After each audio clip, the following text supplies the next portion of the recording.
Esta es la entrada del laberinto, no solo es la entrada del laberinto, sino este patrón que podemos ver a lo largo de toda la historia de Puerto Rico a partir del 98, de regalar las tierras o regalar las riquezas.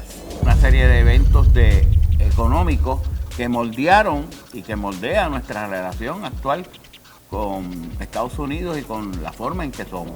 Y con todos los elaboramientos que se generaron entonces, en la primera mitad del siglo XX, todo eso benefició de manera directa a ese capital estadounidense que determinó la forma en que se iban a hacer las cosas en Puerto Rico.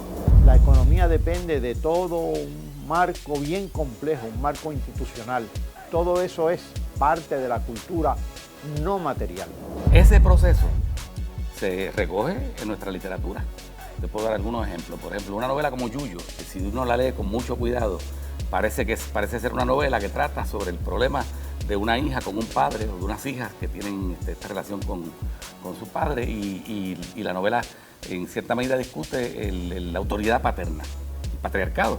Pero es que lo que se ha quebrado, lo que se va a quebrar son esas relaciones que son, digamos, relaciones precapitalistas anteriores a la modernidad que todavía prevalecían en esos campos.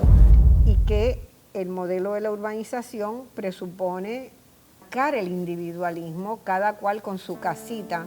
No podemos compartir un espacio y un patio entre 5 casas o 10 casas, por ejemplo, sino que cada cual con su casita y su verja alrededor de la casita y su auto, porque tampoco podemos compartir un transporte público. Ahí hay cosas que tenemos que ir reevaluando, cómo nos vemos como puertorriqueños y dónde está nuestra identidad, pero sobre todo, qué es lo que tenemos que hacer y por esa nueva cultura que nos están generando y cómo podemos transformar esto. Cuando se creó la empresa Jaime, en el sur de la isla, ellos estaban tratando de retar al Uber.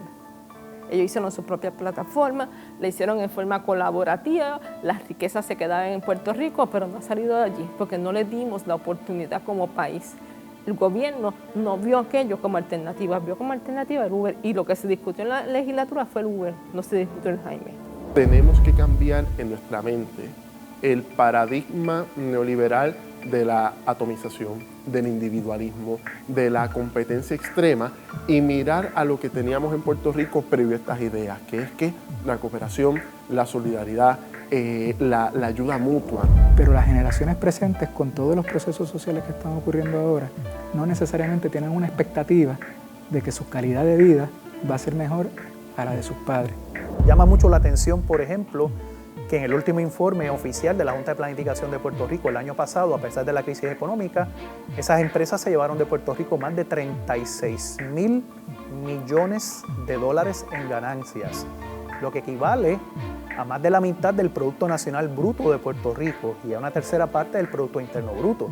En otras palabras, a pesar de la crisis no la sufren estas empresas que tienen operaciones aquí, que reciben los beneficios contributivos, que pagan salarios bajos, que operan dentro de un andamiaje que fue creado para ellas. Ellas siguen obteniendo ganancias y sacándolas del país. Ese patrón de regalar, liberar de impuestos a las grandes corporaciones y luego venir al Estado y asumir las pérdidas, comienza precisamente en este periodo, yo digo, de 1898 a 1901, tan corto como esos años nada más. Ahí se va a formar absolutamente todos los patrones. La corrupción, ahí está también.